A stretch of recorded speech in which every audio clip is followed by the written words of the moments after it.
Surat civil hospital તંત્ર હાલ H1N1ની પરિસ્થિતિને લઈને ખડેપગે જોવા મળી રહ્યું છે। દર્દીઓને તાત્કાલિક અને યોગ્ય સારવાર મળી રહે તે માટે હોસ્પિટલમાં પૂરતા પ્રમાણમાં વેન્ટિલેટર અને જરૂરી તમામ એન્ટીવાયરલ દવાઓનો એડવાન્સ સ્ટોક કરી દેવામાં આવ્યો છે। કોઈપણ ઇમરજન્સી પરિસ્થિતિને પહોંચી વળવા માટે સુરત સિવિલ હોસ્પિટલના 5 અલગ અલગ વોર્ડમાં વિશેષ H1N1 આઇસોલેશન બેડ તૈયાર કરવામાં આવ્યા છે। જો કે સુરતવાસીઓ માટે હાલ સૌથી મોટા રાહતના સમાચાર એ છે કે સુરત સિવિલ હોસ્પિટલમાં હાલ H1N1નો એક પણ દર્દી દાખલ નથી। શૂન્ય કેસ હોવાના કારણે હોસ્પિટલ તંત્ર અને સ્થાનિક આરોગ્ય વિભાગે હાલ પૂરતો રાહતનો શ્વાસ લીધો છે। તંત્ર દ્વારા તમામ તૈયારીઓ પૂર્ણ કરી દેવામાં આવી છે અને નાગરિકોને પણ ફ્લૂના લક્ષણો દેખાય તો તુરંત જ નજીકના આરોગ્ય કેન્દ્રનો સંપર્ક કરવા અપીલ કરાઈ છે।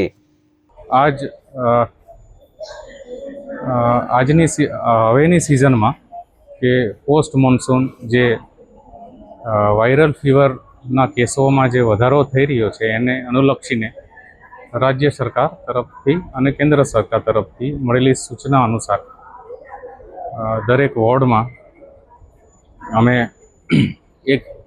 એક વેન્ટિલેટર સહિતનો બેડ જે સિઝનલ ફ્લૂના દર્દીઓ હોય છે એના માટે આરક્ષિત કરેલો છે અને એવા અમારી પાસે 5 વોર્ડ છે અને દરેક વોર્ડમાં એક બેડ આ રીતે અમે આરક્ષિત કરેલો છે। હાલ આપણી હોસ્પિટલ ખાતે નવી સિવિલ હોસ્પિટલ ખાતે કોઈ દર્દી દાખલ નથી।